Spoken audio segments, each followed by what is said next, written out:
apa yang dialami dia, apa yang dikerjakan dia, itu sebenarnya lebih menunjukkan apa yang terjadi terhadap dirinya. Jadi maka dikatakan nanti iman itu bekerja, iman itu bukan sesuatu yang diam. Nah, iman itu ditunjukkan dari apa yang dikerjakan. Inilah yang dialami oleh Paulus. Apakah mereka pelayan Kristus? Aku berkata seperti orang gila, aku lebih lagi.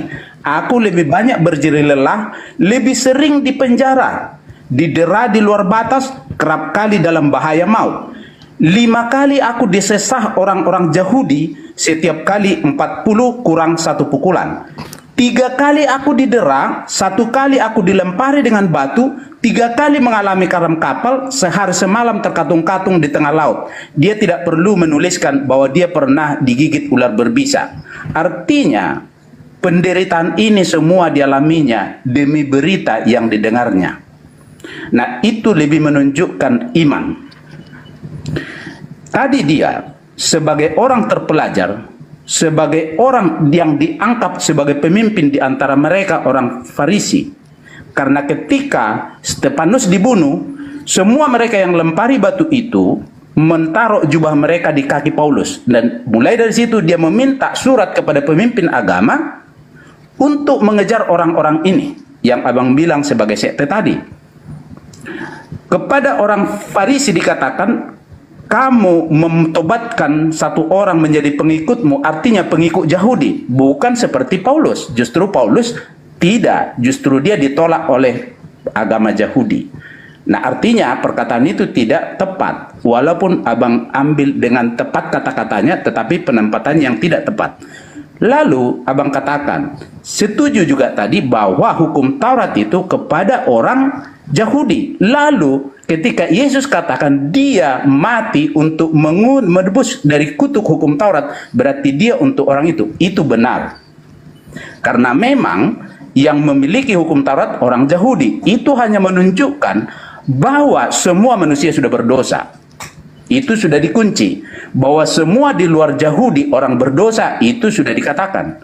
Dan mereka yang dianggap umat Allah ternyata orang berdosa juga.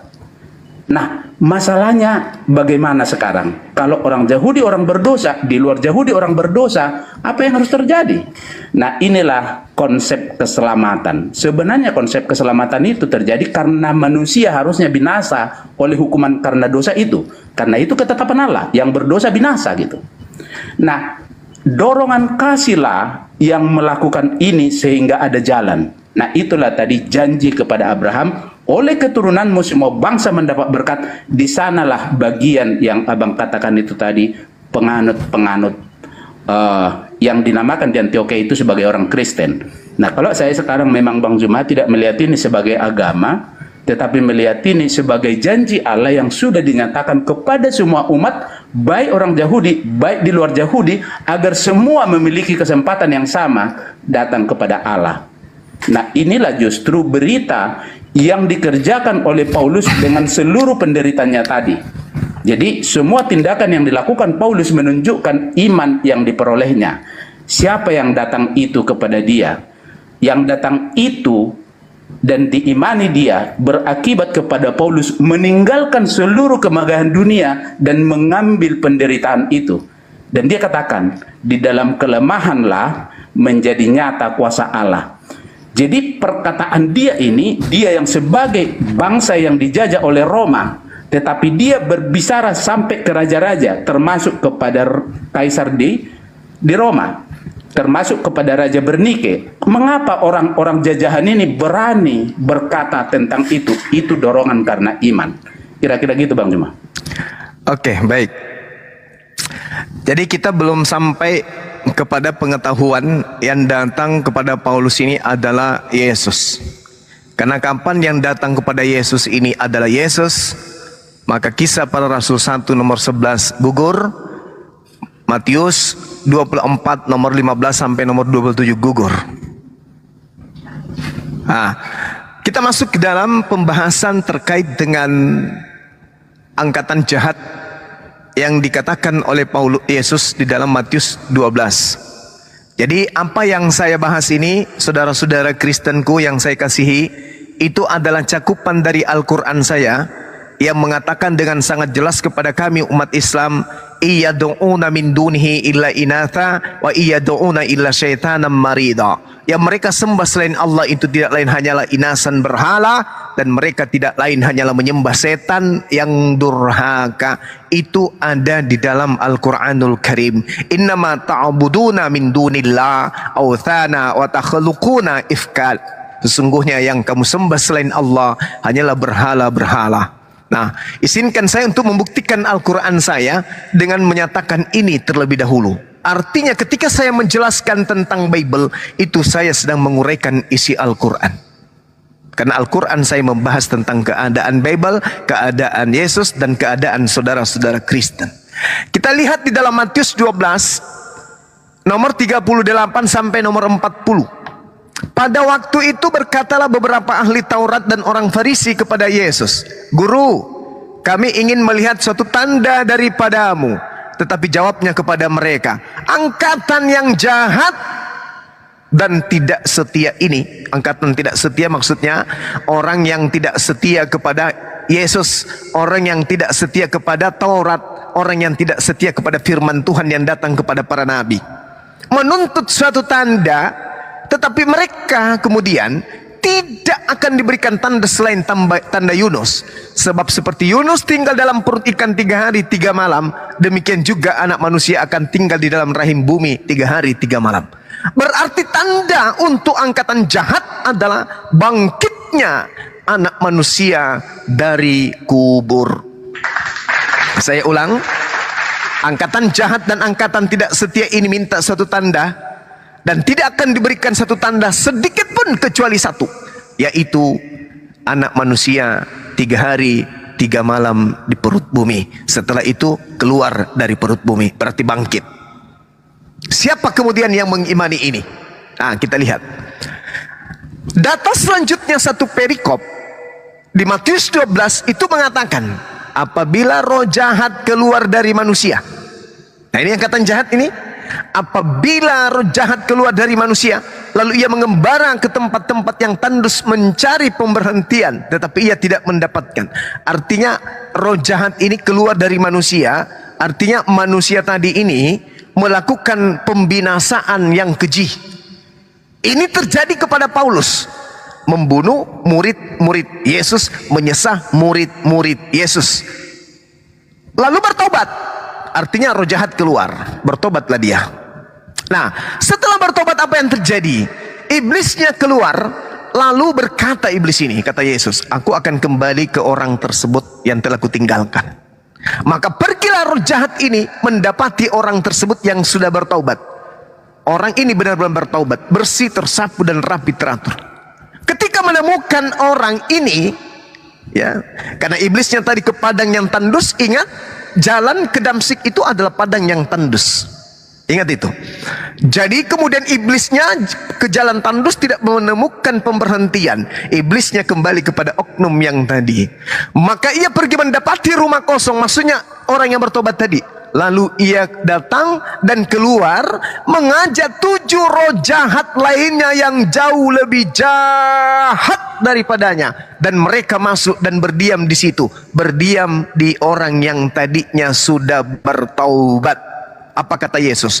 Maka akhirnya keadaan orang itu lebih buruk daripada keadaannya semula. Kata Yesus, demikian juga akan terjadi atas angkatan jahat ini. Mohon maaf, angkatan jahat dan angkatan tidak setia itu kerasukan 8 roh jahat di dalam tubuhnya. Pertanyaan saya, roh apa yang datang kepada Paulus mengaku Yesus? Karena roh jahat ini masuk kembali kepada orang yang tadinya melakukan kejahatan lalu bertobat, dia masuk dan orang itu semakin jahat. Kalau tadi dia hanya membunuh manusia, begitu roh jahat, 8 roh jahat masuk ke dalam tubuhnya, dia malah menghilangkan keesaan Tuhan, dia menghilangkan hukum-hukum Tuhan, bahkan berani mengatakan hukum Tuhan itu adalah sampah, bahkan berani mengatakan hukum kekal perjanjian Tuhan itu adalah tidak membawa kepada kehidupan. Contoh, Di dalam Kejadian 17 nomor 14, apa kata Elohim?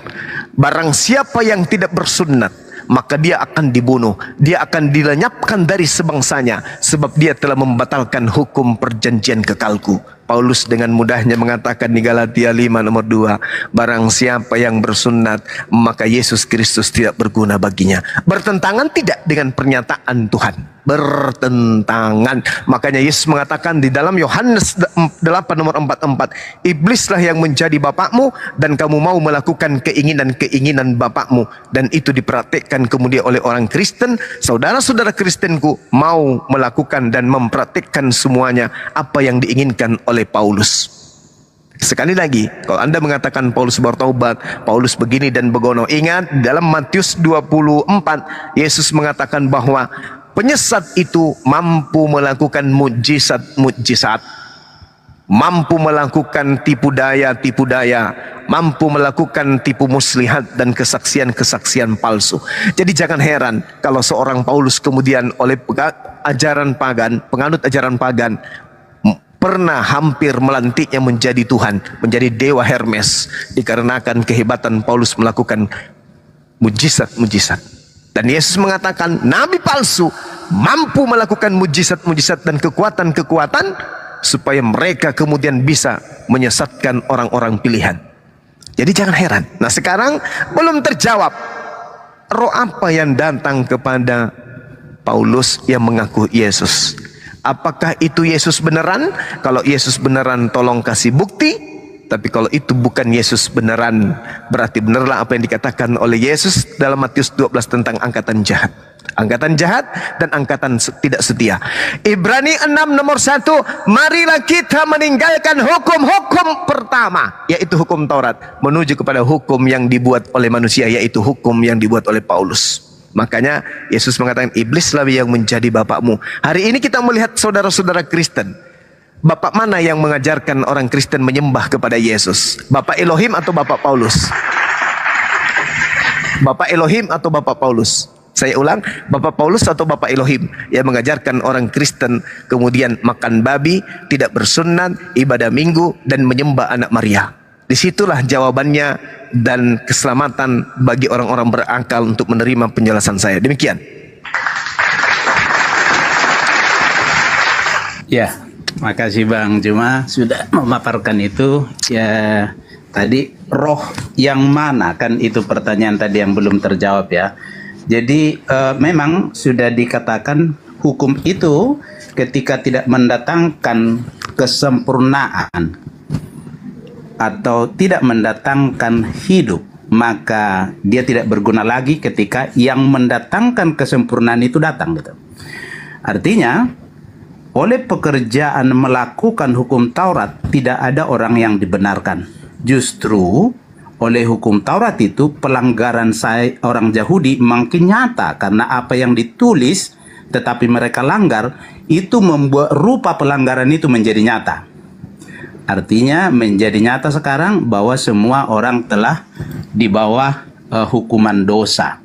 Nah itu sebabnya roh yang tadi abang katakan yang mana yang datang. Nah ini yang menjadi pendapat Paulus. Tetapi pertama dulu Paulus melakukan pembunuhan itu karena dia melihat begitulah cara beribadah atau membela ajaran hukum Taurat. Jadi jangan dikira bahwa Paulus itu seperti orang jahat biasa, bukan. Tetapi karena kecintaan kepada hukum Taurat dia melakukan itu. Hanya dia menyadari sekarang tanpa pengertian. Penting di sana pengertian. Bukan hanya maksudnya mengetahui info, tetapi pengertian terhadap info yang didapat. Nah, roh yang mana yang datang itu? Ini pendapat Paulus. Menurut pendapatku, Allah memberikan kepada kami para rasul tempat yang paling rendah, sama seperti orang-orang telah dijatuhi hukuman mati, sebab kami telah menjadi tontonan bagi dunia, bagi malaikat-malaikat dan bagi manusia. Kami bodoh oleh karena Kristus, tetapi kamu arif dalam Kristus. Kami lemah, tetapi kamu kuat. Kamu mulia, tetapi kami hina. Sampai pada saat ini kami lapar, haus, telanjang, dipukul, dan hidup mengembara. kami melakukan pekerjaan tangan yang berat. Kalau kami dimaki, kami memberkati. Kalau kami dianiaya, kami sabar. Kalau kami difitnah, kami tetap menjawab dengan ramah. Kami telah menjadi sama dengan sampah dunia, sama dengan kotoran dari segala sesuatu sampai pada saat ini. Jadi roh yang datang itu mengakibatkan Paulus rela menerima itu. Apa yang menjadi kerelaan di sana? Karena dia sudah katakan, di dalam kelemahanlah kuasa Allah itu nyata bagi dia. Ini kan belum didapat sampai akhirnya nanti Paulus mati. Terus apa gunanya iman itu? Ternyata mengapa iman itu tetap ada? Karena dia ada pengharapan. Pengharapan yang begitu kuat itulah yang mendorong dia melakukan seluruh pekerjaan kasih itu. Jadi terlihatlah bagaimana dia mau menyerahkan tubuhnya yang harus binasa ini untuk melayani orang-orang. Itu sebabnya Paulus berkata, bagiku lebih baik mati. Mengapa begitu? Karena pengharapan itu. Ketika dia mati, selesai sudah semua penderitaan karena ada harapan. Tetapi lebih berguna aku hidup. Mengapa begitu? Karena dia mengasihi orang-orang. Dia mau sampai karena kasihnya, aku mau terpisah dari kasih Kristus demi saudara-saudaraku orang Yahudi. Karena mereka sangat giat dalam hukum Taurat, tetapi tanpa pengertian. Nah, itu menjadi jelas bagi dia karena sebelumnya dia mengalami hal yang sama. Jadi roh yang datang kepada Paulus adalah roh yang mengakibatkan dia melakukan itu semua dalam kerelaan oleh pengharapan kepada yang dijanjikan. Kira-kira begitu, Bang Juma? Oke, baik. Jadi sekali lagi ya, sahabat-sahabat Muslim dan rekan-rekan yang saya kasihi dari umat Kristiani, saya membaca di dalam Kisah Para Rasul 9. Di situ diterangkan kemudian Kisah Para Rasul 9 nomor 7. Mereka yang menemani Paulus itu mendengarkan suara. Tetapi di dalam Kisah 22 nomor 9, mereka murid yang mengikuti Paulus, murid Paulus ini tidak mendengarkan suara. Ini ada kontradiksi yang sangat sebagai kunci kebenaran akan tragedi yang terjadi kepada Paulus ketika dia ke Damsyik. Saya ulang sekali lagi. Di dalam Kisah Para Rasul 9 nomor 7, maka termangu-mangulah teman-teman seperjalanan Paulus karena mereka memang mendengar suara, tetapi tidak melihat seorang pun. Berarti orang-orang ini menurut Kisah Pewarta 9 mendengarkan suara. Tapi anehnya di Kisah Para Rasul 22:9 di situ dikatakan, dan mereka rekan seperjalanan Paulus yang menyertai aku, kata Paulus, memang melihat cahaya, tetapi suara dia yang berkata kepadaku tidak mereka dengarkan. Coba, ini menyakitkan, ini menyakitkan sekali. Di Kisah Para Rasul 9:7 yang menyertai Paulus mendengarkan suara, di Kisah Para Rasul 22:9 yang menyertai Paulus tidak mendengarkan suara. Ini menyakitkan bagi orang yang mengedepankan akal dan ilmu dalam memeluk agama. Penulis Kisah Para Rasul ini hanya satu orang saja, yaitu Lukas. Kalau dua penulisnya, kemungkinan pada saat itu mereka bernarasi dari sisi lain dan yang satu menggunakan kacamata lain. Tapi ini terpapar hanya Lukas seorang yang menuliskan. Baik Kisah Para Rasul 9 maupun Para Rasul Kisah 22, itu semuanya ditulis oleh satu oknum bernama Lukas, tetapi bertentangan. Lukasnya mengatakan, maka termangu-mangulah teman-teman seperjalanan Paulus karena mereka mendengarkan suara itu tetapi tidak melihat seorang pun. Sedangkan Paulus yang diceritakan oleh Lukas justru mengaku beda.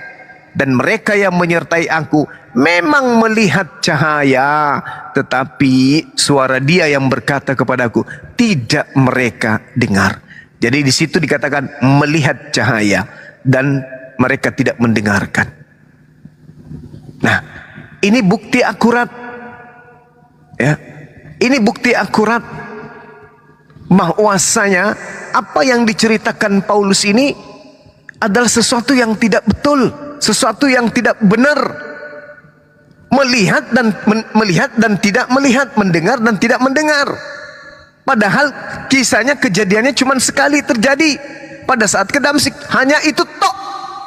Tapi kenapa menarasikan tidak mendengar, sementara Paulus mengatakan Lukas mengatakan tidak mendengarkan, tetapi Paulus sendiri mengatakan tidak mendengarkan. Mana yang benar? Antara Paulus yang mengalami kejadian atau yang murid yang hanya menceritakan kejadian?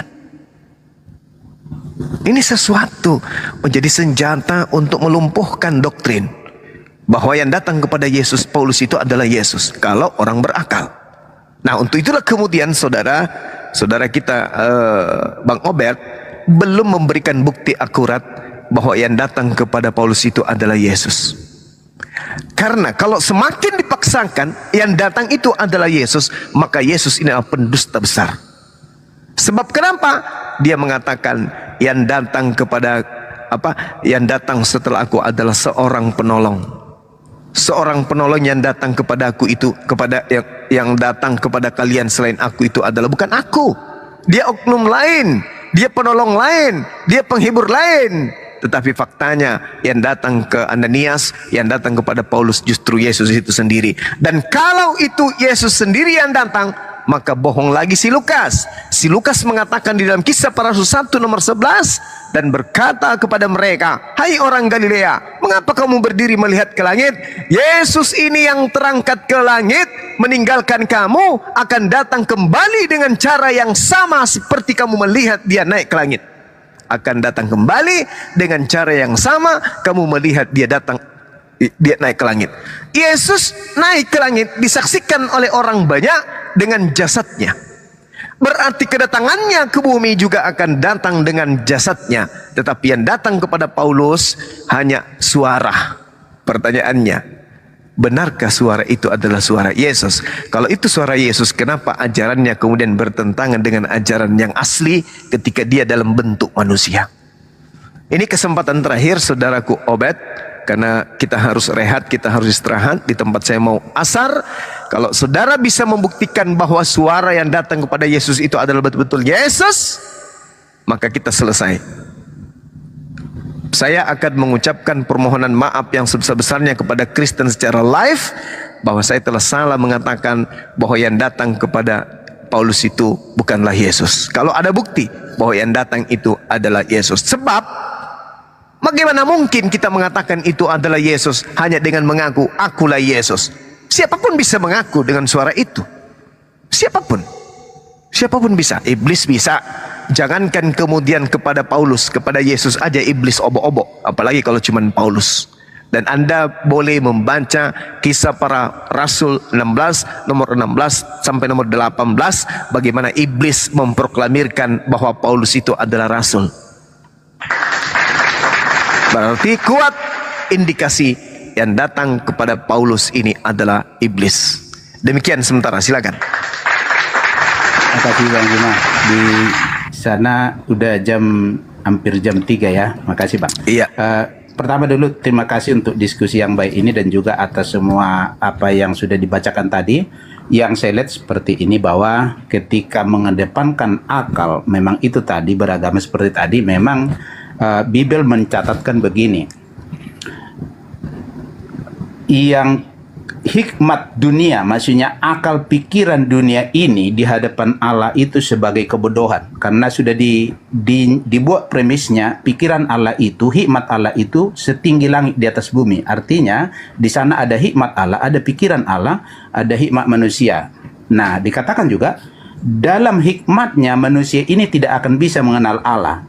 Tetapi hikmat Allah lah yang menyatakan bagaimana nanti mereka itu mengerti. Nah, itu tadi roh yang Abang sebutkan ketika tadi berbicara tentang yang dikatakan Yesus nanti penghibur itu, tetapi mungkin harus lebih dipertimbangkan lagi karena Abang berkata itu tadi seorang gitu. Di sana dikatakan penolong yang lain. Nah, apa pekerjaan penolong itu? Sebenarnya kalau diikuti di ayat 8 dikatakan begini. Ketika dia datang penolong itu, maka dia akan menginsafkan. Maksudnya membuat orang sadar akan dosa, akan kebenaran, akan penghakiman. Ada 3 yang dikerjakan oleh penghibur yang akan datang yang dijanjikan itu, yaitu menginsafkan dunia akan dosa, kebenaran, penghakiman.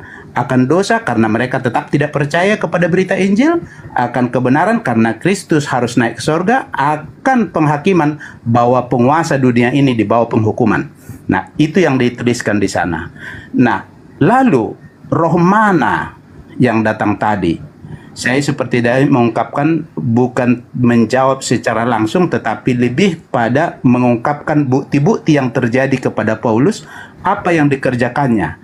Karena bagi saya, Bang Zuma, pekerjaan yang dilakukan itu dengan seluruh penderitaan yang dialaminya, bahkan dia sampai mati, itu menunjukkan kekuatan apa yang terjadi terhadap dia. Roh apa yang dapat terjadi begitu.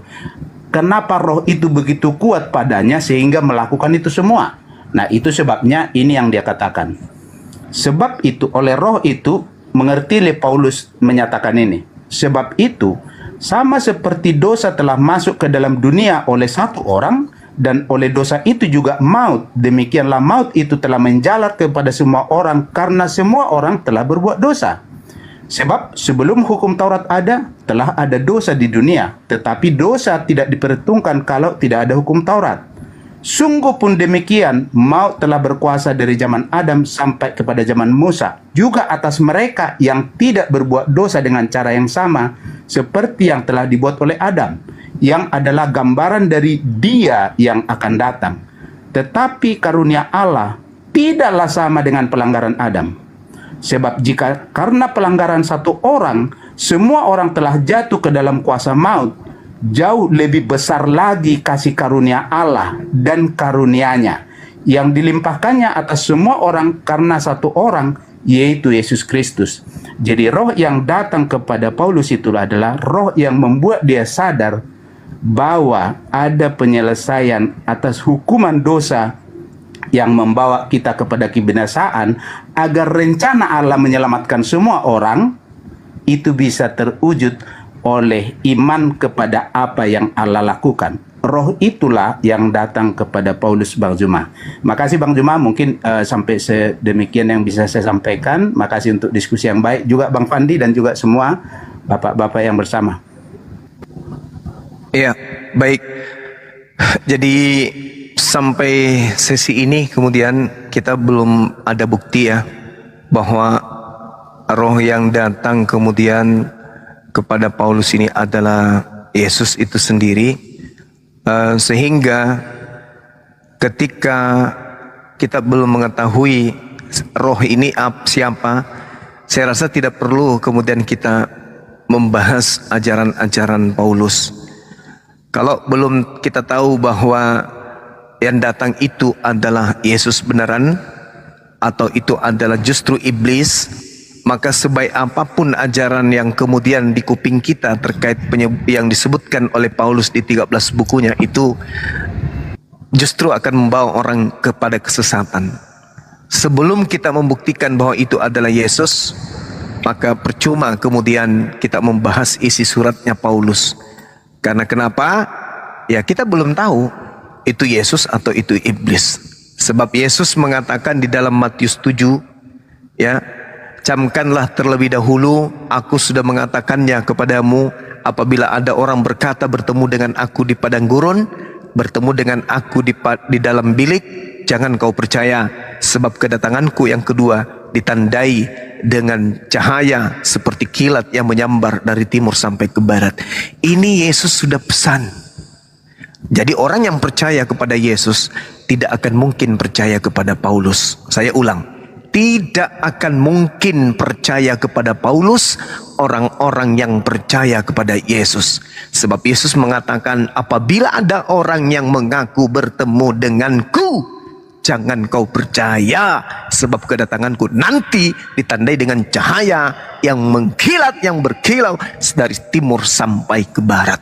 Jadi kalau Anda sahabat-sahabat Muslim atau teman-teman Kristen percaya kepada Yesus, mustahil percaya kepada Paulus. Kalau kita percaya kepada Yesus, mustahil orang itu murtad dari Islam dengan mengaku bertemu dengan Yesus. Saya ke Mekah melihat Yesus, saya tahajud melihat Yesus, saya mendengar azan melihat Yesus. Itu bullshit. Sebab Yesus mengatakan, kedatanganku yang kedua nanti ditandai dengan cahaya yang bersinar dari timur sampai ke barat. Lalu apa poinnya kemudian roh ini masuk kepada Paulus?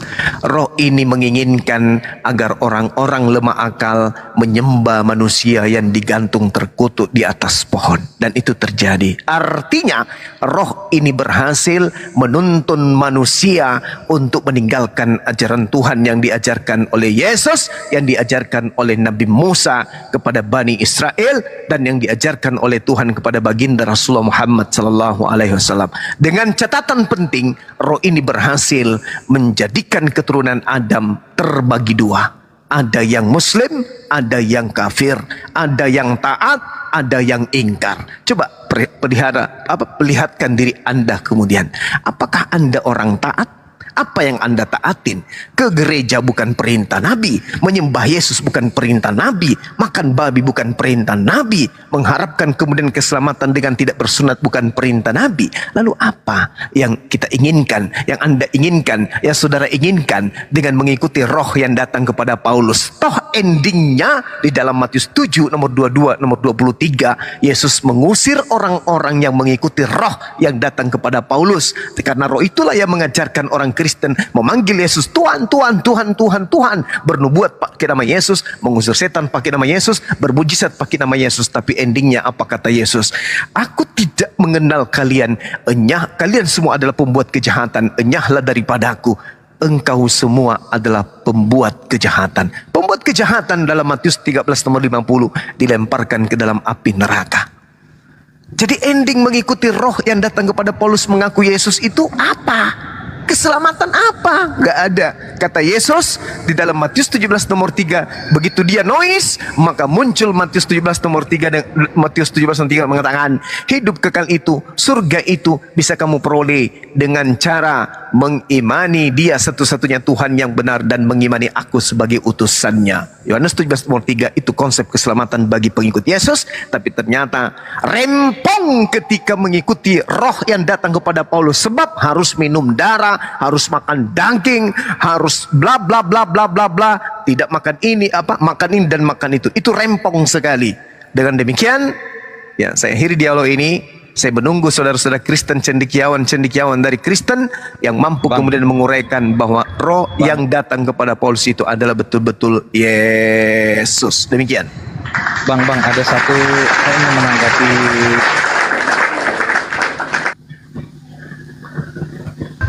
Halo, Ya, Bang. ntar dulu. Bang Egi. Ada satu ayat, Bang Egi. Bung, boleh saya bagi, Bung, untuk menjawab persoalan. Kristen Bang ya. Kristen ya. Ya, Kristen. Ya, Bang Andi Ada satu atau persoalan. Ustadz Sugi silakan. Bang Zuma mau sholat dulu. Ya, silakan, enggak apa-apa. Saya masih ada waktu, silakan. menjawab- Masih ada waktu, Bang Jumai. Boleh saya menjawab polemik yang ditanyakan tadi, suara yang didengar oleh rekan-rekan yang mengiringi Paulus tadi, boleh? Boleh, silakan. Nah, itu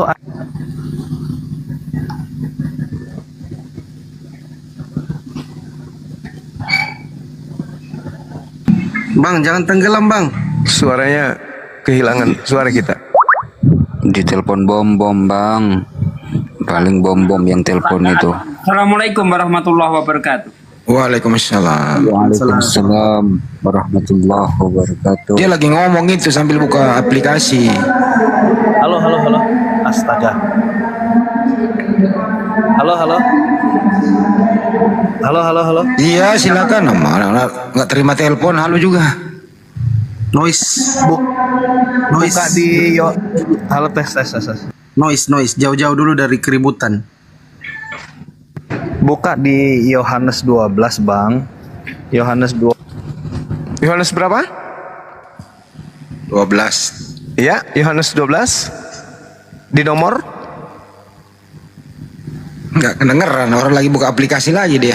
24 paling. nomor 12, berapa, Pak? 829. 28 Yohanes 12, 28, 29. Oh ya, Oke. pasti itu. Oke.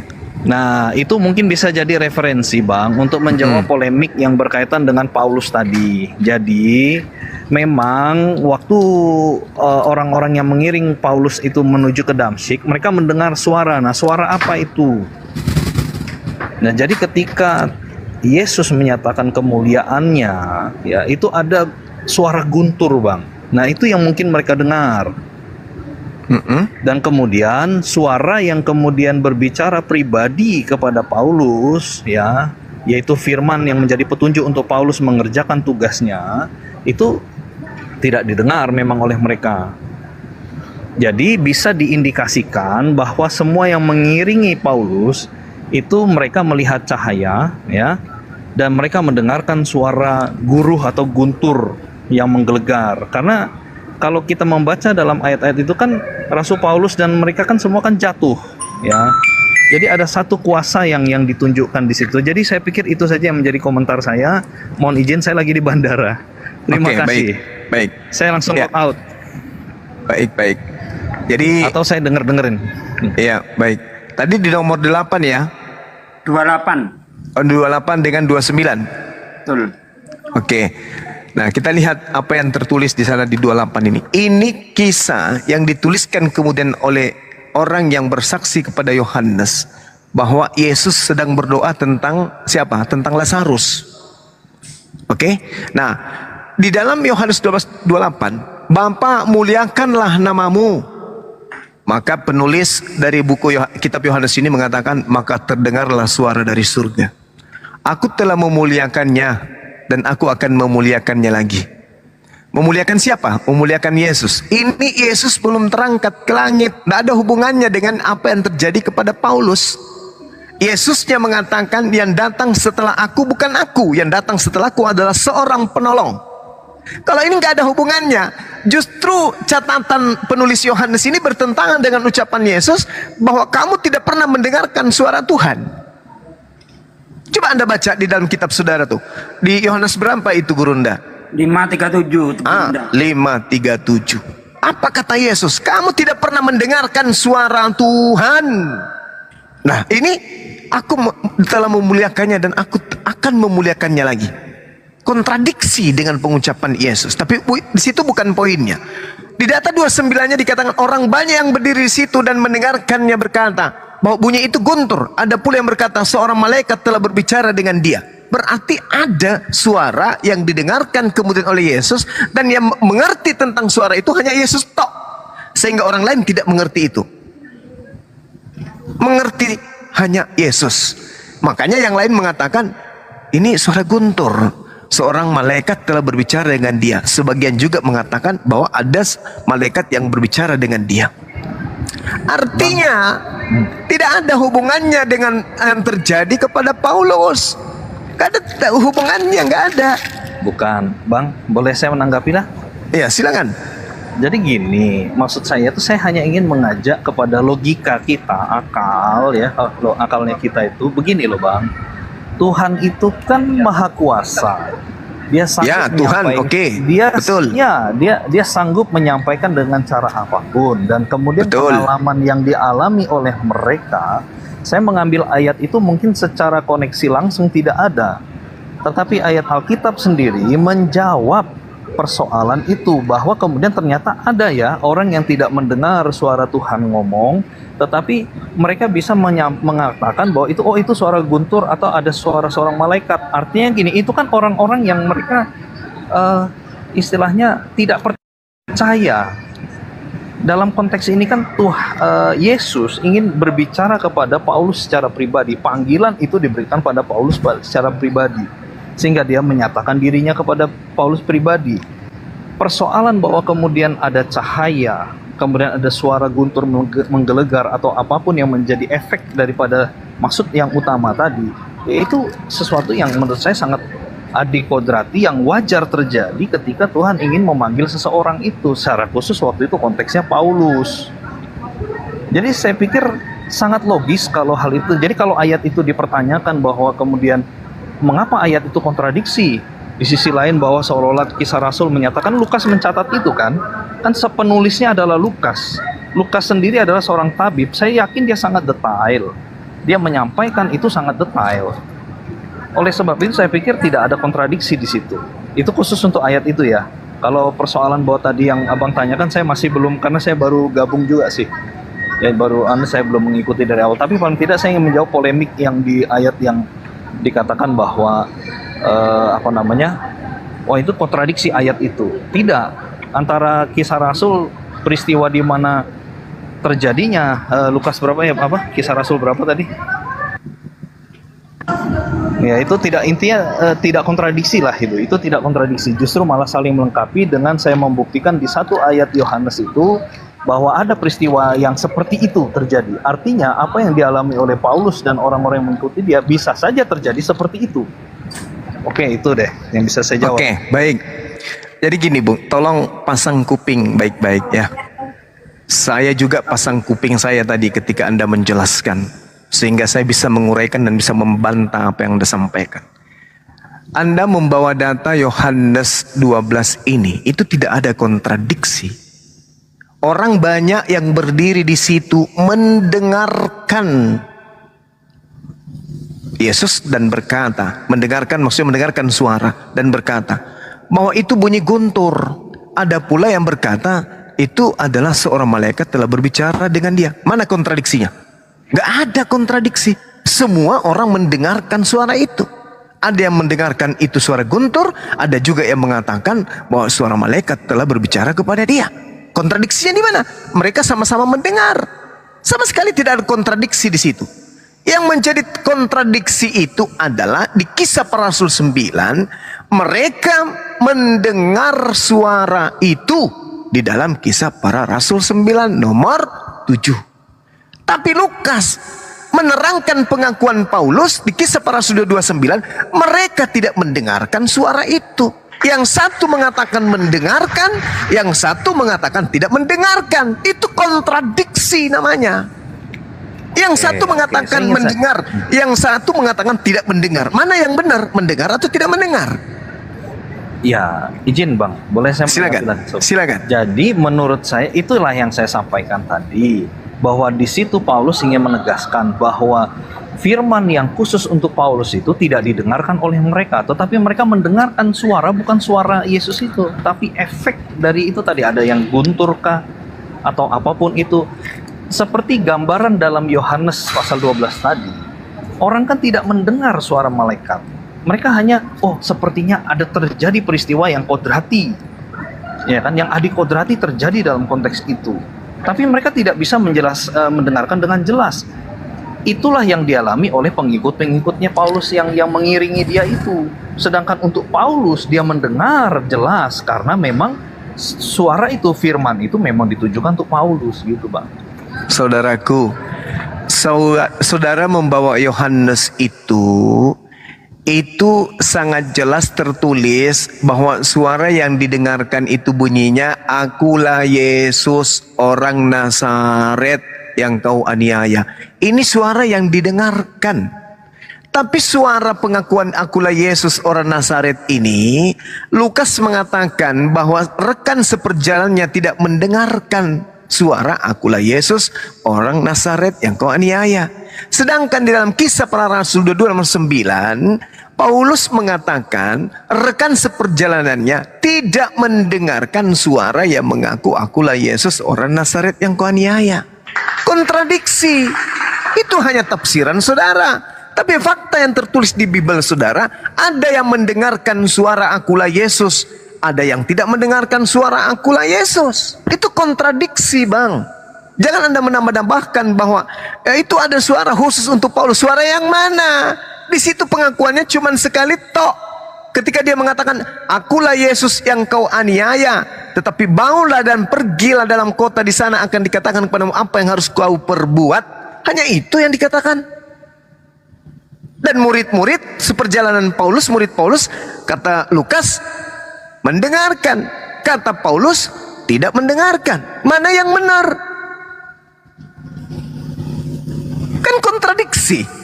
Suara yang nyata-nyata, akulah Yesus orang Nazaret, manusia dari kota Nazaret yang kau aniaya.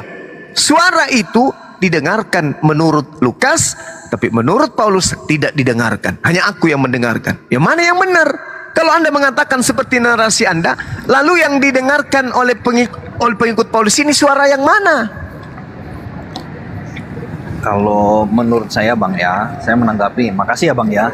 Iya, sama-sama. Terima kasih. Jadi kalau saya gini, kalau saya tuh justru dalam konteks pemahaman saya, artinya yang apa yang dialami Paulus, oke, mungkin bagi saya justru saya punya pemikiran begini.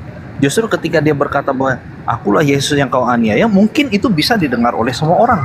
Tetapi ada khusus panggilan yang kepada Rasul Paulus itu disampaikan, bagaimana tugas-tugasnya kemudian, ya kan?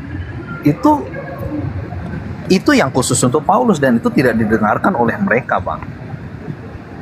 Jadi menurut saya sih tidak terlalu tipis lah kontradiksi. Kalaupun itu dikatakan kontradiksi, tidak. Kalau menurut saya polemik itu justru sudah bisa, kalau saya secara pribadi sangat bisa diterima dengan nalar bahwa ada bagian yang diizinkan oleh Tuhan disampaikan untuk banyak orang, ada yang diizinkan untuk pribadi. Itu sih menurut saya sih, Bang. Ya, itu asumsi kan, tapi pada kenyataannya tidak seperti itu. Silakan aja. Kalau oke, ya nggak apa-apa sih. Intinya ya itu aja yang bisa saya jawab ya. Ya, itu kan asumsi Bang. Anda. Iya. Silakan. Ya sama lah Bang. Saya Makasih, berpikir Bang juga Egy. Abang punya. Oh enggak, saya menggunakan data, saya enggak asumsi. Lukas Oke, mengatakan boleh. Lukas mengatakan pengikutnya mendengar, tapi Paulus mengatakan pengikutku tidak mendengar. Itu kontradiksi. Demikian. Ya Bang, saya lebih setuju dengan Bang Juma. Maksudnya ada yang berbeda di sana. Tetapi apakah kontradiksi apa tidak, nanti coba kita lihat lagi nanti. Seperti yang saya sampaikan, pekerjaan yang kemudian itu akan membuktikan apa yang mereka dengar. Artinya, Paulus datang ke Damsyik sebenarnya mau membinasakan orang-orang yang mengikut jalan Kristus itu. Tetapi justru karena setelah kejadian itu, dia berbalik dan mengikuti kata itu. Maksudnya dia sampailah ke jalan lurus dan akhirnya nanti sampai ketemu Ananias yang di sana, yang menerangkan maksud itu. Bahkan juga kejadian dia menjadi buta sampai akhirnya nanti dia tidak buta lagi karena sudah dikatakan di sana kepada Ananias. Nah, itu pekerjaan yang berikutnya. Artinya tindakan berikutnya itu akan membuktikan apa yang didengar.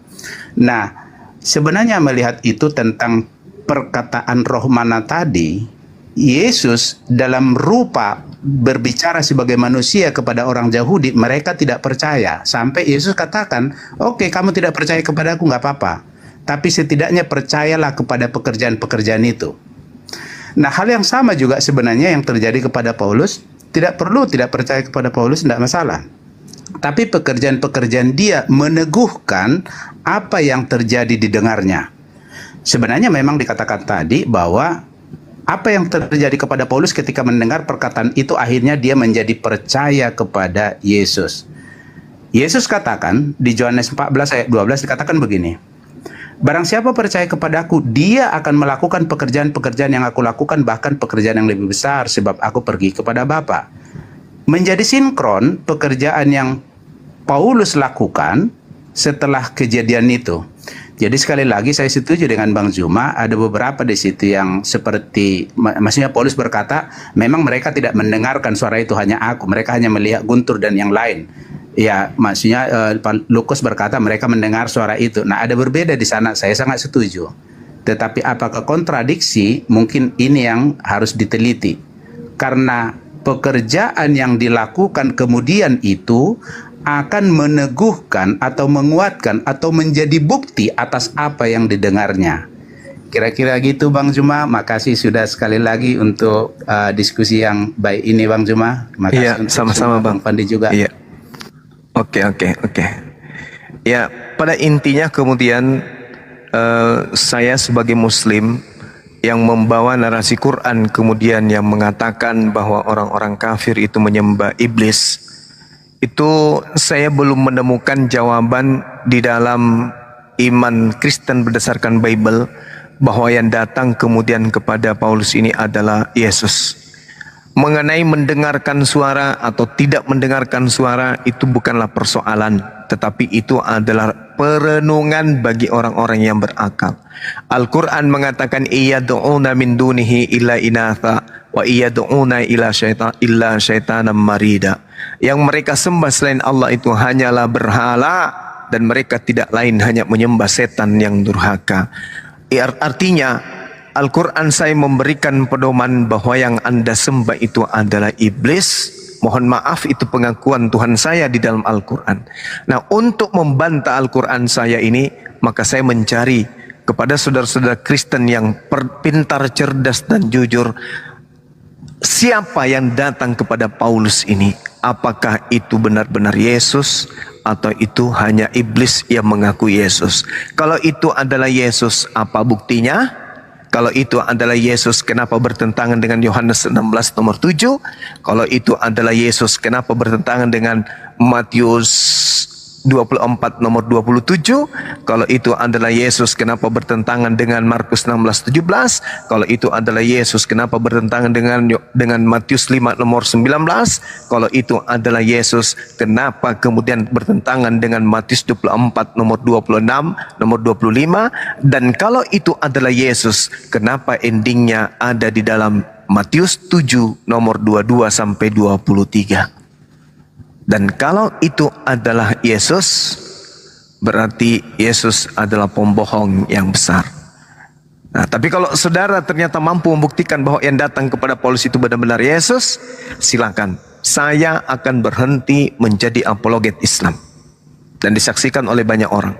Tapi kalau tidak, maka saya akan selalu menggaungkan Al-Quranul Karim. Iyad'una min dunihi illa inatha wa iyad'una illa syaitanan marida wa kanal kafiru ala rabbihi zahira. Dan adalah orang-orang kafir pembantu-pembantu setan di dalam mendurhakai Tuhan. Wa ikhwanuhum yamudunahum fil gayyi thumma la yukasirun.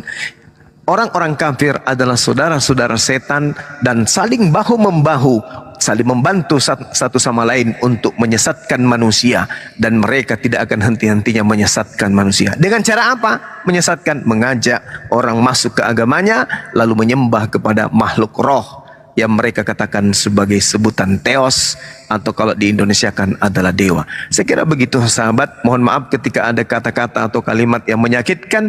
Pada tujuannya saya hanya amar ma'ruf nahi mungkar. Kalau ada sesuatu yang kurang berkenan mohon dimaafkan. Kalau ada yang bisa dipetik ilmunya silakan direnungkan. Semoga bangsa kita ini menjadi bangsa yang rahmatan lil alamin, bangsa yang kemudian bisa sejahtera, masyarakatnya tanpa pandang bulu keyakinan dan agama. Demikian, subhanakallahumma bihamdi asyhadu an la ilaha illa anta astaghfiruka wa atubu ilai. Salam tauhid, salam satu Tuhan. Jayalah Islamku, jayalah Indonesia kita. Assalamualaikum warahmatullahi wabarakatuh, dan semangat sore. Waalaikumsalam warahmatullahi wabarakatuh. Sebelum turun, mohon maaf Pak Bang Fandi, karena kemarin saya dengarkan Abang sakit, semoga Abang lekas sembuh. Dan karena itu sudah ada di Komal, saya pernah dengar dalam pembicaraan, saya waktu itu ada di situ. Jadi Bang Juma, semoga penyakitnya segera sembuh Bang. Dan berharap juga mana tahu satu waktu juga bisa bertemu dalam makan palu rasa dengan Bang Fandi ini. Betul. dengan buah telurnya. betul. Saya ingin ketemu. Makasih, Bang. Saya silakan dikontak aja saya Bang. Kalau misalnya mau jumpa, Baik. kita diskusi. Jangan pergi dulu, Bang. Ayo, silakan. Izin Bang, jangan pergi dulu. Sebagai penonton yang setia dari tadi, kalau boleh saya menyimak bahwa antara Paulus dan Yesus ini memang sewaktu di muka bumi nggak pernah ketemu, tapi mungkin hidup sejaman. Ternyata survei membuktikan memang Paulus ini sangat-sangat kejam waktu dia ada di muka bumi. Waktu masih bernama Saulus, murid-murid dibantai, murid-murid dibunuh. Bahkan tadi yang topik yang dibawa oleh Bang Juma, misinya saja ke Damsyik itu masih ingin pergi membunuh. Misinya pergi ke Damsyik itu masih ingin membunuh, menganiaya murid-murid. Di manakah engkau berada gitu loh. Jadi dia berjalan ke sana gitu. Terus kemudian ya itu tadi terdengarlah suara yang aneh kan gitu. Ya suara yang aneh ini belum bisa atau bisa dibuktikan dari saudara kita Kristen itu apakah benar-benar suara yang nilainya plus-plus untuk meningkatkan iman kekristenan dalam hal sejajar dengan ajaran Yesus. Ternyata menurut pandangan saya yang saya dengar dari Bang Joma, ternyata suara aneh ini adalah nilainya minus, yang bertentangan sekali dengan ajaran yang pernah diajarkan oleh Yesus. Jadi suara yang aneh ini mengajarkan ajaran baru. Apa itu? Satu ya. Suara aneh ini mengajarkan Yesus harus dipitnah. Bagaimana cara memfitnahnya? Ya, dia harus mati terkutuk di tiang salib dengan menebus dosa kalian dari kutuk hukum Taurat. Yang kedua, Yesus dipitnah dihidupkan kembali menjadi Tuhan sebagaimana Roma 14:9. Kemudian sesudah itu jadilah dia Tuhan. Jadilah Paulus menjadi apostolos yang menjual lagi nama Yesus. Yesuslah yang mengutus dia menjadi apostolos. Kemudian mengajarlah ke seluruh dunia setelah berubah menjadi namanya Paulus. Apa ini ajarannya? Yang membunuh akal sehat manusia. Karena apa yang telah diajarkan Yesua Amasiah waktu hidup 100% sangat bertentangan dengan ajaran Paulus. Yesus mengajarkan satu Tuhan, Paulus memberikan data-datanya kepada konsili bahwa Yesus ini sudah menjadi Tuhan, harus setara dengan Tuhan. Itu kesimpulan yang saya dengar. Semoga teman-teman tinggal memilih apakah tetap konsentrasi dimatikan akal sehatnya oleh Paulus atau kembali ke ajaran Yesua Amasiah, yaitu hanya Islam yang memelihara itu, yaitu ajaran tauhid, mengajarkan satu Tuhan. Terima kasih, sampai jumpa. Assalamualaikum warahmatullahi wabarakatuh.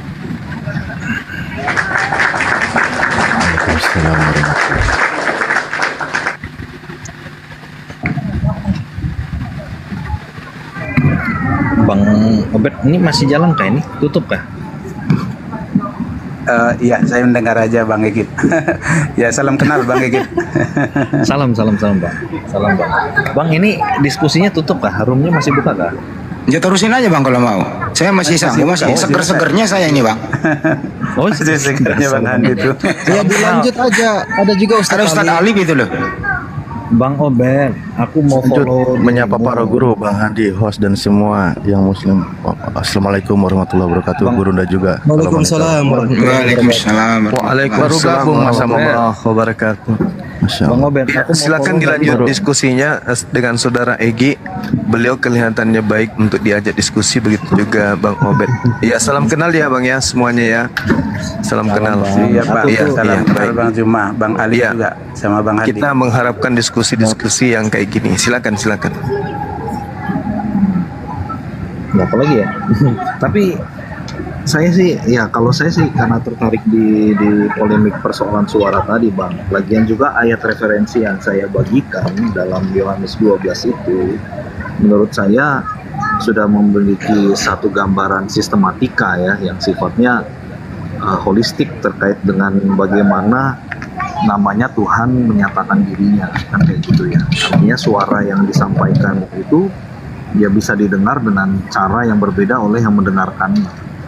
Jadi, dan kita tidak bisa dong membatasi bagaimana Tuhan itu bekerja, ya kan, dalam konteks itu. Hanya memang saya masih saya ya akan coba gali deh yang tadi, karena pertanyaan utama pokoknya kan adalah rohi, apa, soal penglihatan Paulus ya kan, sebagai Yesus yang menyatakan dirinya itu, apakah benar itu Yesus atau bukan gitu kan. Dan kemudian lucunya kalau itu dikatakan itu Yesus, maka kalau untuk saya itu sudah dibangun satu narasi dong ya kan, langsung wah berarti Yesus sudah mengajarkan yang lain. Masa Yesus itu mengajarkan yang lain? Nah itu yang mungkin saya belum bisa menanggapi lebih dalam, tapi mungkin kalau ada teman-teman ingin menanggapi lagi, ingin memberikan penerangan lain, boleh, mungkin saya sambil ikut nih. Ini saya lagi di bandara, mohon menyimak ya. Silakan Ustaz Alif. Ustaz Alif. Ya, Ya, Pak Egi silakan, ini Ustaz. dari Kristen ya. Iya, saya Mau Kristen. coba, betul. Gini, Pak Egi kesulitan menemukan apa yang berbeda antara Yesus dengan Paulus. Seolah tadi yang saya tangkap tuh begitu ya. kita kembali kepada pengajaran-pengajaran yang dikenalkan, yang diajarkan baik oleh Yesus maupun oleh Paulus. Kan kita bisa menemukan di situ. Toh mungkin sudah dibahas juga tadi oleh guru-guru kami, dari buahnya lah kita akan melihat. Sesuai di Matius 7. Makanya kalau kita baca, kalau kita lihat beberapa pernyataan-pernyataan dari Paulus, kenapa justru sangat bertolak belakang dengan apa yang diajarkan oleh Yesus. Disitulah yang tidak nyambung pengajarannya. Misal contoh begini. Ketika kita buka Ibrani 6 nomor 1, di situ dia katakan, sebab itu marilah kita tinggalkan asas-asas pertama dari ajaran tentang Kristus dan beralih kepada perkembangannya yang penuh. Janganlah kita meletakkan lagi dasar pertobatan dari perbuatan-perbuatan yang sia-sia dan dasar kepercayaan kepada Allah, yaitu ajaran tentang berbagai pembaptisan, penumpangan dan seterusnya. Ajaran-ajaran pertama tentang Yesus itu dialihkan kepada ajaran yang lain. Masih banyak tentang pengajaran. Yang paling sangat jelas itu adalah bagaimana pernyataan Yesus di Matius 5 nomor 17 dengan beberapa pernyataan Paulus di surat-surat dia yang disebarkan, baik ke Efesus maupun di Galatia, itu sangat bertolak belakang dengan apa yang disampaikan oleh Yesus. Makanya itulah kenapa Yesus katakan waspadalah, waspadalah, waspadalah. Berkali-kali dia katakan.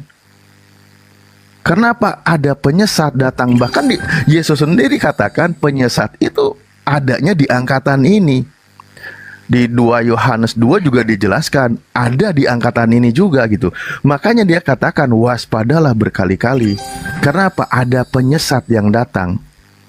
Di antaranya dari buahnya kita lihat. Loh, kalau ajaran Yesus kan sudah Yesus katakan, segala firman dari Bapa sudah diterima oleh Yesus dan Yesus ajarkan kepada murid-muridnya dan murid Yesus telah menerimanya. Yohanes 17 nomor 8. Artinya pengajaran dari Yesus, segala firman-Nya itu sudah disampaikan tuntas kepada muridnya, muridnya sudah menerima, maka jangan ditambah lagi. Jangan dirubah gitu loh. Murid-murid Yesus sudah menerima. Kalau Yesus mengajarkan kepada ke-12 murid, artinya ke-12 murid Yesus itu sudah menerima semua pengajaran dari Yesus. Nah, maka kalau ada yang mulai merubah ajaran Yesus itu, nah itu yang kategorinya kata Yesus, waspadalah, waspadalah gitu. Serigala berbulu domba, waspadalah, dan seterusnya. Banyak itu kisahnya. Itu dulu saya. Silakan.